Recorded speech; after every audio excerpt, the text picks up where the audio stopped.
Hello student, welcome to my YouTube channel Ram Prasad Singh Joya. आपके हमारे चैनल में स्वागत है। हमारे द्वारा आपको SSC, bank, REET, patwari, LDC, RRB, JEN, NTPC, Delhi metro rail corporation, police, high court सभी गवर्नमेंट एग्जाम की तैयारी कराई जाती है। आप हमसे विभिन्न माध्यमों से जुड़ सकते हैं, जैसे फेसबुक, इंस्टाग्राम, ट्विटर, व्हाट्सएप के जरिए आप अपनी राय दे सकते हैं, अपने सुझावों को हमसे शेयर कर सकते हैं। आज हम पढ़ेंगे राजस्थान के इतिहास के बारे में। तो राजस्थान के इतिहास के जानने के कई स्रोत हैं, जिनमें आज राजस्थान का प्राचीन सभ्यता के बारे में पढ़ेंगे। राजस्थान के प्राचीन सभ्यता पे कंपटीशन एग्जाम में कई क्वेश्चन पूछे जाते हैं और इसके डायरेक्ट क्वेश्चन आपने को देखने को मिलते हैं। तो आज अपन राजस्थान की प्राचीन सभ्यता किस प्रकार विकसित की गई, तो राजस्थान के इतिहास के बारे में जानकारी लेंगे। यदि आप वीडियो पर नए हैं तो वीडियो को लाइक शेयर करें और चैनल को सब्सक्राइब करें, बेल आइकन को प्रेस करें ताकि आने वाले नोटिफिकेशन आपको मिलते रहें।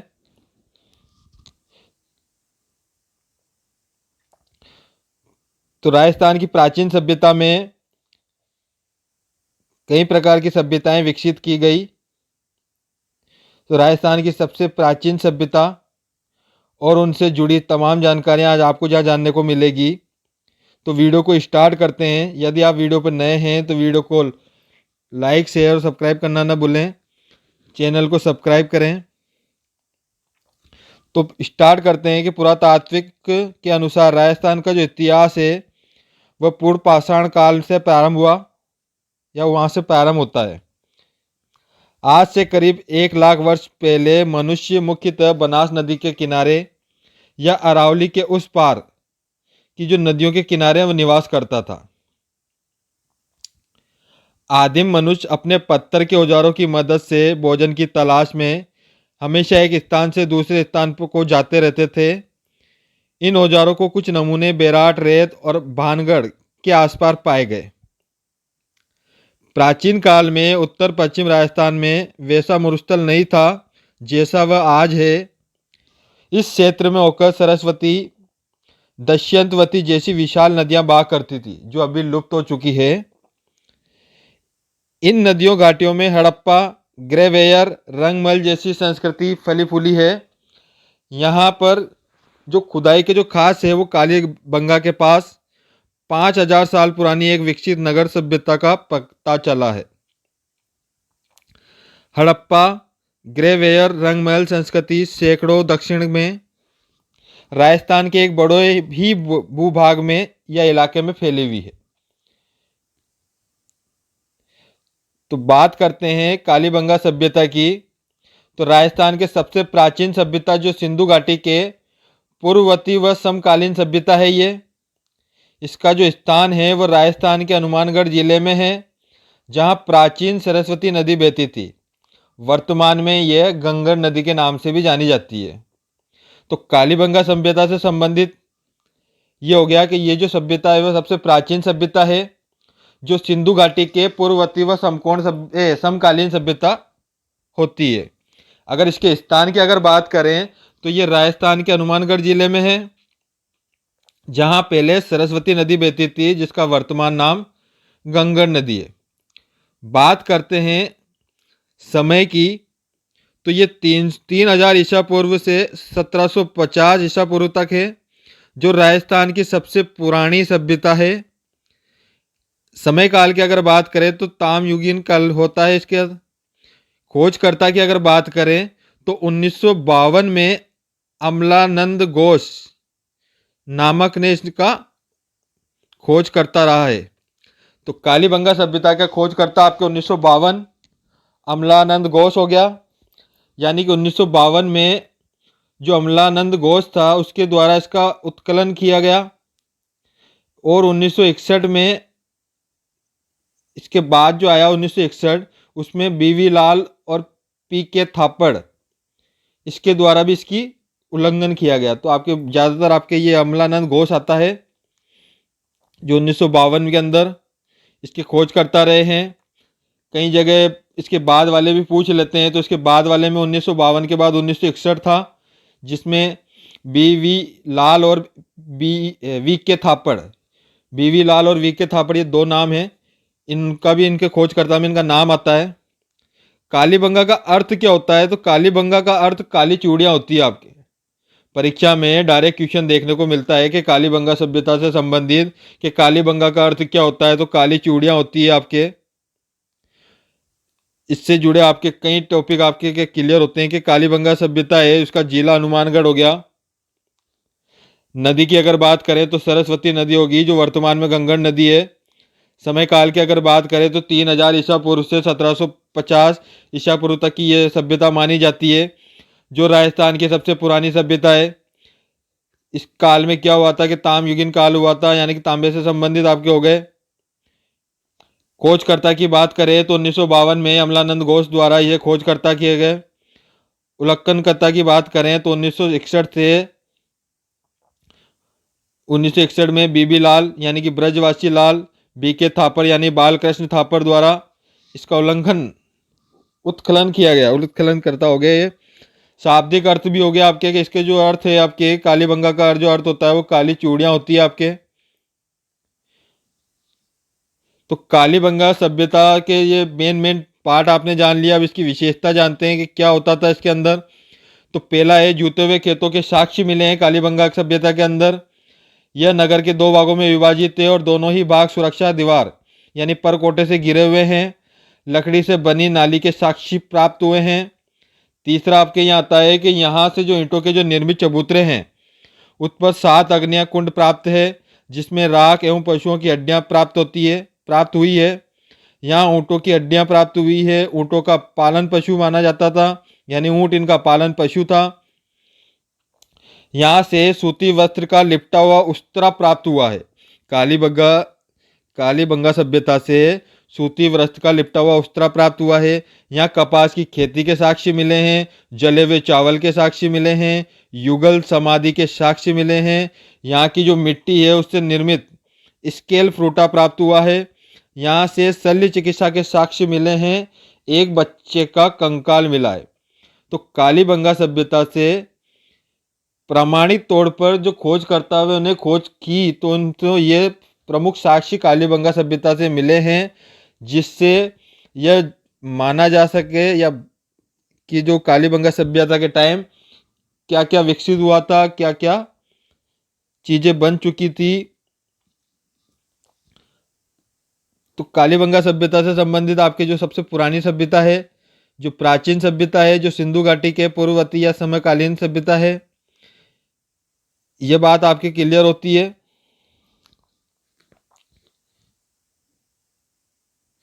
यहाँ के मकान की कच्ची पक्की ईंटें, नालियाँ, नगर प्रधान सभ्यता, ये सारी आपके कालीबंगा सभ्यता के अंदर आती है। अब बात करते हैं अगली सभ्यता की, जो है आहड़ सभ्यता। आहड़ सभ्यता उदयपुर की है। कालीबंगा सभ्यता आपके थी हनुमानगढ़ जिले की।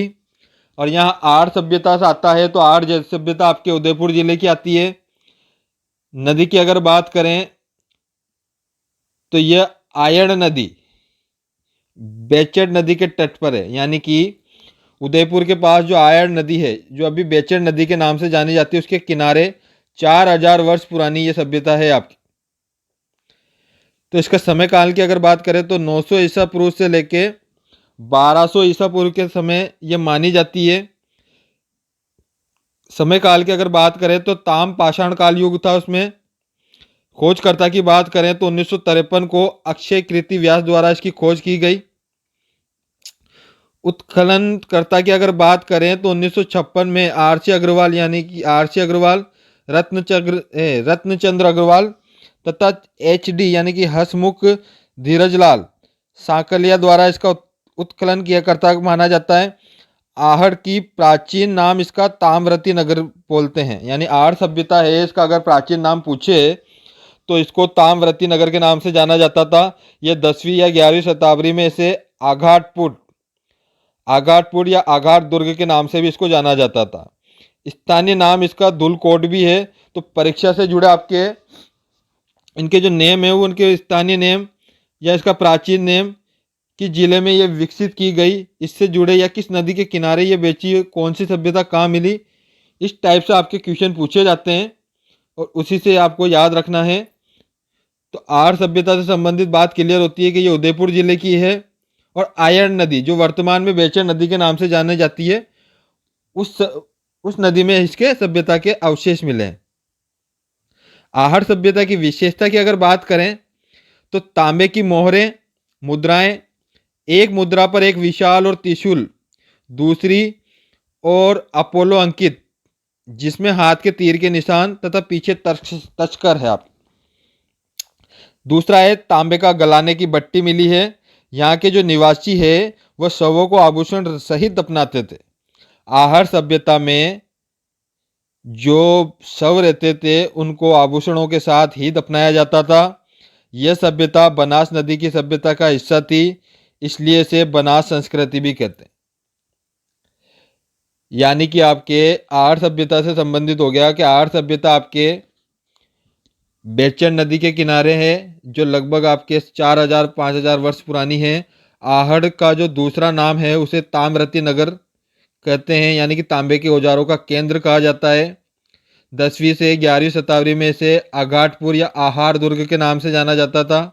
स्थानीय लोग इसे धूलकोट के नाम से पुकारते थे। खोजकर्ता में हो गए आपके कि 1953 को अक्षय कीर्ति व्यास द्वारा इसकी खोज की गई तथा 1956 को रतन चंद्र अग्रवाल की देखरेख में खनन कार्य किया गया। ठीक है। निवास स्थान की अगर बात करें तो इसका निवास स्थान आपके हो गया कि ये प्रस्तर और धूप की सूखी ईंटों द्वारा इसका निवास स्थान बनाते थे। आहड़ में लाल काले मद्रभांड वाली संस्कृति का प्रमुख केंद्र था। आड़ की खुदाई में अनाज के रखने के बड़े बड़े मत्रभांड भी मिले हैं, यानी मत्रभांड गड़े होते हैं जिसके अंदर अनाज रखने का जो स्टोरेज होता है वो है। तो वह सब आपके आर्य सभ्यता में मिले हैं। सामान्य बोलचाल में जो मत भांड होते हैं उसको अपन गोरे या कोटे कहते हैं, कोटियां बनाना। आहड़ सभ्यता के अंदर आपको मुद्राएं, मोहर और उपकरण, यानी कि इनमें ये तीनों ही चीजें आपके मिली है। तांबे की वस्तुएं बनाने का प्रमुख केंद्र आपके आहड़ सभ्यता रहा है, इसलिए इसे ताम पाषाण काल बोलते हैं। यहाँ पे मणियों और आभूषणों का भी है, जैसे कि पत्थर, सारी चीजें आपके आहड़ सभ्यता से मिली है। तो ये आहड़ सभ्यता से आपके संबंधित बातें क्लियर होती है। बात करते हैं बालाथम सभ्यता की। तो बालाथम सभ्यता आपके ये भी आपके उदयपुर जिले के हैं, जो वल्लभ नगर तहसील के पास है। यह बनास नदी के किनारे या बनास नदी के वहाँ सभ्यता का विकसित है। ये समय की अगर बात करें तो ये आपके 1900 ईसा पूर्व से लेके 1200 ईसा पूर्व तक की सभ्यता मानी जाती है। आप यानी कि आपके जो बालाथम उदयपुर शहर के लगभग बात करें अगर 42 किलोमीटर पर दक्षिण पूर्व में वल्लभ नगर तहसील पड़ता है, वहाँ पे ये सभ्यता का विकास हुआ था पुराने ज़माने में। उत्खनन की बात होएगी आपके, यानी कि आपके मेवाड़ की जो 3री शताब्दी ईसा पूर्व में ताम्रपाषाण कालीन युगीन, मेवाड़ की जो 3री शताब्दी थी उस ईसा में पूर्व में ताम्रपाषाण काल युगीन संस्कृति विकास हो चुकी थी। आपकी उत्खनन मिट्टी में बनी हुई सांड की आकृति की पाई गई। आहड़ सभ्यता से संबंधित ताम्रयुगीन स्थल, यानी कि इसके जो खोजकर्ता व उल्लेखन करता थे आपके, वो 1993 में वीएन मिश्र यानी वीरेंद्र नाथ मिश्र थे। वीरेंद्र नाथ मिश्र थे, जिनके विशेषता की अगर बात करें तो यहाँ एक बड़ा भवन, दुर्ग, सांड और कुत्ते की मूर्तियां, तांबे के आभूषण, मिश्रित अर्थव्यवस्था के साक्ष्य मिले हैं। कृषि के साथ साथ पशुपालन का जो प्रचलन था वह भी इस सभ्यता के अंदर विकसित हो चुका था, बालाथन सभ्यता के अंदर। तो बालाथन सभ्यता से जुड़ा आपके ये बातें भी होती है कि ये दोनों ही आपके हो गए, ये उदयपुर जिले के वल्लभ नगर तहसील के पास में है। अब बात करते हैं गिलुंड सभ्यता की। तो गिलुंड सभ्यता क्या है? जिला इसका जिले की अगर बात करें तो जिसका राजसमंद जिला आता है, राजसमंद के पास बनास नदी के तट पर कुछ दूरी पर स्थित आता है गिलुंड, जहां खुदाई में ताम्रयुगीन सभ्यता एवं उसके बाद के जो अवशेष मिलना चालू हो गए थे। आप ये आपके गिलुंड आ गया जो राजसमंद के अंदर है आपके। 2004 में इसके जो खोज के अनुसार गिलुंड को आहड़ के एक ही केंद्र माना जाता है, यानी इसे आहड़ से ही जोड़कर माना जाता है और इसको याद रखा जाता है। तो आपको याद रखना है कि जो गिलुंड सभ्यता है वह राजसमंद में है। इसके खोजकर्ता या उत्खननकर्ता आपके 1957 से 58 BV यानी ब्रजवासी लाल है आपके। डायरेक्ट आपके खोजकर्ता पूछे जाते हैं, इसलिए आपको खोजकर्ता और यह सभ्यता किस जिले में विकसित हुई और किस नदी के किनारे है यह सबसे इम्पोर्टेंट रखता है। तो आपको इन तीनों ही चीज़ों को साथ में कवर करना है। तो आहड़ सभ्यता हो गई आपके, गिलुंड आपके हो गया, तो गिलुंड से हो गया आपके ये राजसमंद है। आहड़ सभ्यता से संबंधित नाम तामयुगीन सभ्यता भी कहलाती है। बनास नदी के किनारे ये सभ्यता विकसित हुई और यह 1500 ईस्वी पूर्व की सभ्यता है। आप बात करते हैं गणेश्वर सभ्यता की। तो गणेश्वर सभ्यता आपके सीकर जिले के है, यानी सीकर के अंदर नीम का थाना तहसील के अंदर ये गणेश सभ्यता मानी जाती है आपके। तो गणेश्वर सीकर याद रखना है आपको कि सीकर का नीम का थाना तहसील, इसके खोजकर्ता या उत्खननकर्ता आपके थे 1977 में RC यानी रतन चंद्र अग्रवाल, जिनकी देख रेख में यह सभ्यता विकसित हुई। नदी की बात करें तो कांतली नदी की अगर बात करें तो कांतली नदी आपके आती है जो गणेश्वर सभ्यता विकसित है। समय की अगर बात करें तो 2800 ईसा पूर्व इसका समय काल माना जाता है। इस काल में भी तामयुगीन सभ्यता थी आपके, इसको तामयुगीन सभ्यता के नाम से जाना जाता है। विशेषता की अगर बात करें तो इस सभ्यता के अंदर मछली पकड़ने का कांटा, ताम निर्मित बिछड़ी यानी कुलाड़ी, शुद्ध तांबे से निर्मित तिल, भाले, तलवार, बर्तन, आभूषण और सुइयां गणेश सभ्यता में मिली है आपके। तो गणेश सभ्यता भी आपके हो गई है कांतली नदी,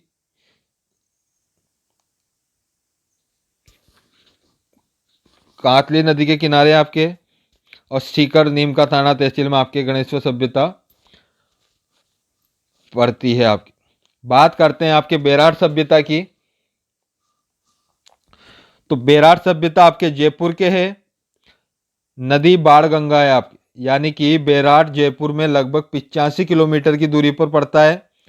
प्राचीन ग्रंथों में इसका नाम विराटपुर मिलता है, जो प्राचीन में मत्स्य प्रदेश की राजधानी है। ठीक है। इस सभ्यता के स्थल पर बीजड़ की पहाड़ी, भीम जी की डूंगरी, महादेव जी की डूंगरी आदि स्थान मिलते हैं आपके।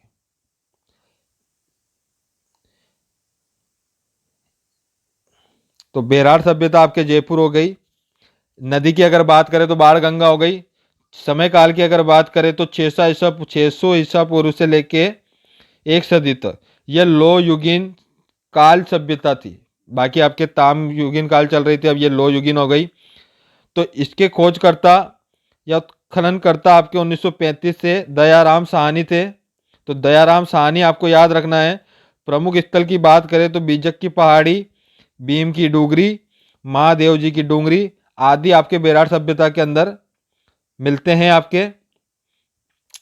विशेषता की अगर बात करें तो मत्स्य जनपद की राजधानी विराटनगर, मत्स्य जनपद में जयपुर, अलवर, भरतपुर, विराटनगर ये तीनों आते हैं, जयपुर, अलवर, भरतपुर और विराटनगर जो बेराट का प्राचीन नाम है।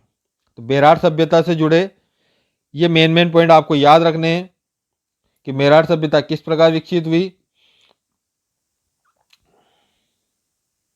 महाभारत काल में इस संस्कृति के साथ, यानी कि महाभारत काल में बेराट सभ्यता का क्या साक्ष्य मिले हैं। तो पांडवों ने अपने 1 वर्ष का जो अज्ञातवास था वह विराटनगर के राजा विराट के यहाँ पर व्यतीत किया था। बौद्ध धर्म के साक्ष्य मिले, यानी कि बेराट से हमें एक गोलाकार बौद्ध मठ मिला है। मौर्य काल की अगर बात करें तो मौर्य काल संस्कृति के साक्ष्य में मौर्य समाज द्वारा 322 ईसा पूर्व से 184 ईसा पूर्व जो मौर्यों के संस्कृति के साक्ष्य मिले हैं। सम्राट अशोक का भाभू शिलालेख बेरार से मिला है। भाभू शिलालेख की खोजकर्ता 1837 में कैप्टन ब्रड द्वारा की गई। तो यहाँ पे आपके जीके से रिलेटेड डायरेक्ट क्वेश्चन में आता है कि सम्राट अशोक द्वारा भाभू शिलालेख कौन सी सभ्यता से मिला है। तो बेरार सभ्यता हो गए। सभ्यता के अलावा जब शिलालेख से जुड़े जब आपके क्वेश्चन टच होते हैं तो शिलालेख और प्राचीन इतिहास से संबंधित तो पूछा जाता है कि बानु शिलालेख की खोजकर्ता कौन थे। तो कैप्टन बर्ड थे आपके, जिन्होंने 1837 में इसकी खोज की थी। तो इस प्रकार आप इसको याद रख सकते हैं।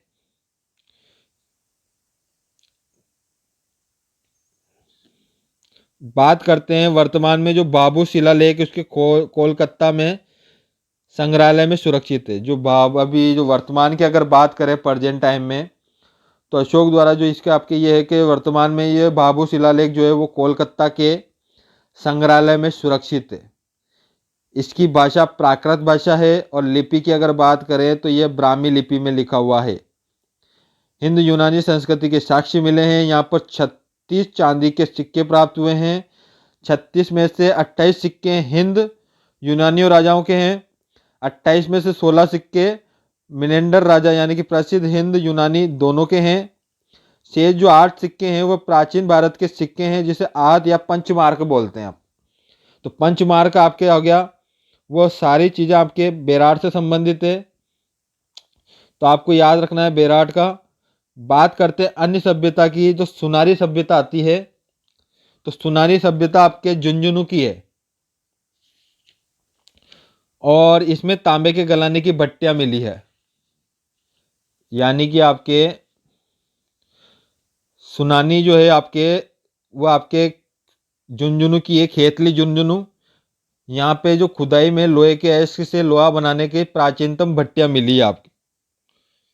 ठीक है, अगला बात करते हैं रेड सभ्यता की, जिसको रेड या रेड ये दोनों ही बोलते हैं। ये टोंक सभ्यता है, टोंक जिले में है और लोहे के भंडार प्राप्त हुए हैं। इस कारण इसे प्राचीन भारत का टाटानगर के नाम से जाना जाता था।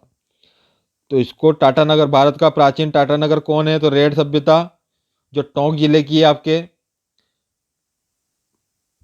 तो टोंक जिले के अंदर ये निवाई तहसील में इस गांव में पूर्व में गुप्तकालीन सभ्यता तक के अवशेष प्राप्त हुए। यहाँ लोहे की सामग्री का विशाल भंडार मिला है। इसे भारत का प्राचीन टाटानगर के नाम से जाना जाता है। तो टाटानगर आपके हो गया रेड सभ्यता, याद रखना है टोंक जिला। अगला है आपके गालीसार सभ्यता। गालियासर सभ्यता जो आपके जयपुर के है, ये सांबर जयपुर में आती है आपके। इसमें लोहयुगीन सभ्यता मिली है, यानी सांबर में, जयपुर के सांबर में, सांबर झील के निकट इस खुदाई में चौहान युग से लेके पूर्व की जो सभ्यता का सारा ही ज्ञान इसके अंदर प्राप्त होता है। अगला आपके आता है रंगमहल पीलीबंगा। तो रंगमहल पीलीबंगा ये आपके हनुमानगढ़ जिले में पड़ती है। काशयुगीन सभ्यता सिंधु घाटी सभ्यता के स्थल है। करणपुरा नौहर नवीनतम स्थल है आपके। यानी कि आपके रंगमहल यानी कि प्राचीन सरस्वती गंगा नदी, जैसे हनुमानगढ़ का नाम आता है और इतिहास का अगर नाम आता है तो सबसे पहले सरस्वती जो वर्तमान में गंगा नदी है, उन नदियों में आपके ये फैली हुई है वो सभ्यता। तो हनुमानगढ़ जिले के आसपास की ये सभ्यता है रंगमहल पीलीबंगा। यानी कि कुषाणकालीन और पूर्व गुप्तकालीन संस्कृतियों के जो अवशेष है वह रंगमहल, हनुमानगढ़ या पीलीबंगा सभ्यता जो आपके हनुमानगढ़ जिले में से प्राप्त हुई है। अगला आपके आता है नगरी सभ्यता। तो नगरी सभ्यता आपके जैसे आता है, तो नगरी सभ्यता आपके चित्तौड़गढ़ जिले में है, जिसका प्राचीन नाम मध्यमिका था। यानी कि चित्तौड़गढ़ से 13 किलोमीटर के दूर प्राचीन मध्यमिका की खुदाई का सर्वप्रथम 1904 में भटनागर द्वारा भटनागर द्वारा इसकी खोज की गई थी। तो चित्तौड़गढ़ से 13 किलोमीटर दूर प्राचीन माध्यमिका की खुदाई का सर्वप्रथम 1904 में भटनागर ने इसकी खुदाई करवाई थी और दोबारा इसका जो 1962 के अंदर केंद्रीय पुरातत्व विभाग द्वारा इसकी खोज कराई गई, खुदाई कराई गई, जहां पर सीवी जनपद के सिक्के मिले हैं। सीवी जनपद का साक्ष्य आपके चित्तौड़गढ़ के आपके नगरी सभ्यता से मिले हैं। बात करते हैं नगर सभ्यता जो टोंक की है, तो नगर सभ्यता टोंक में प्राचीन नाम इसका मालव नगर था। तो टोंक जिले के उड़ियारा कस्बे की अगर बात करें तो टोंक जिले के जो उड़ियारा कस्बे के पास, जिसका प्राचीन नाम मालव नगर था, बड़ी संख्या में मालव के सिक्के, आहड़ की मुद्राएं, जो कि ईसा पूर्व से प्रथम शताब्दी से लेके ईसा की तीसरी शताब्दी तक की जो सभ्यता है उसके प्रतीक स्वरूप इस सभ्यता का साक्ष्य मिले हैं आपको। तो इस प्रकार आप राजस्थान की जो प्राचीन सभ्यता है उसके स्थल, उसके काल, खोजकर्ता, उल्लेखनकर्ता और प्राप्त पूरा जो अवशेष है उससे आप इसको याद रख सकते हैं। मैं आपको एक एक बार और रिपीट करा देता हूँ। साथ ही इनके जो स्थान आपको याद रखने हैं, परीक्षा में आपके ये पूछे जाते हैं। तो आपको याद हो गया कि पूर्व पाषाण काल में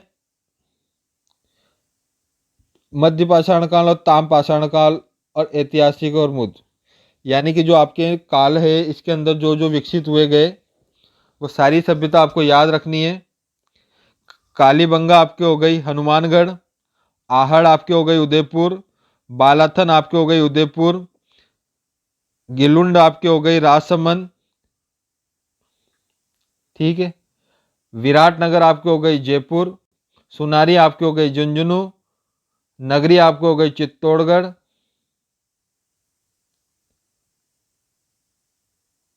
इसके अलावा भी आपके अन्य थे, ये मेन आपको याद रखने हैं। आज के अलावा इन सभी टॉपिकों को और क्लियर देखने के लिए राजस्थान के इतिहास का जो प्राचीन सभ्यता है, जैसे सिक्के, इन चीज़ों को आप याद रखना। प्रमुख सिक्के, प्रमुख जानकारियाँ, प्रमुख शिलालेख। तो यहाँ आपने जाना कि प्राचीन सभ्यता से संबंधित आप हमारी ऑनलाइन क्लासों से सीधे जुड़ सकते हैं और घर बैठे अपने कंपटीशन एग्जामों की तैयारी कर सकते हैं। वीडियो को फ्री वॉच करने के लिए चैनल को सब्सक्राइब करें और बेल आइकन को प्रेस करें ताकि आने वाले नोटिफिकेशन आपको मिलते रहें। इसके अलावा घर बैठे ऑनलाइन कोर्सेज मंगाने के लिए एक फिक्स इन्वॉल्वमेंट रखा गया है। इस पैकेज पे आप राजस्थान के सभी कंपटीशन एग्जामों की तैयारी के notes, PPT, book, assignment, online text series material सभी आप घर बैठे मंगा सकते हैं। साथ ही वीडियो से जुड़े रहने के लिए वीडियो चैनल को सब्सक्राइब करें, बेल आइकन को प्रेस करें ताकि आपको इसके जो अन्य फॉर्मेट में वीडियो देख सकते हैं और अपने कंपटीशन एग्जामों की तैयारी को और बेहतर कर सकते हैं। हमारे द्वारा आपको एसएससी, बैंक, रीट, पटवारी, पुलिस, आरएसएम, एसएसबी यानी कि कर्मचारी चयन आयोग, RS, LDC, UPSC, railway, teacher, government व्याख्याता, राजस्थान के सभी गवर्नमेंट एग्जाम की तैयारी एक डिजिटल प्लेटफॉर्म पर उपलब्ध कराई जाती है। वीडियो से जुड़े रहने के लिए धन्यवाद। चैनल को सब्सक्राइब करना न भूलें। Thank you so much. और इस विषय से रिलेटेड अन्य पार्ट देखने के लिए डिस्क्रिप्शन में जाकर राजस्थान के इतिहास को जानने के अन्य स्रोतों को वीडियो के डिस्क्रिप्शन में लिंक मिल जाएगा, वहाँ जाकर आप अन्य वीडियो देख सकते हैं। चैनल को सब्सक्राइब करना न भूलें। Thank you so much. आपका दिन शुभ हो।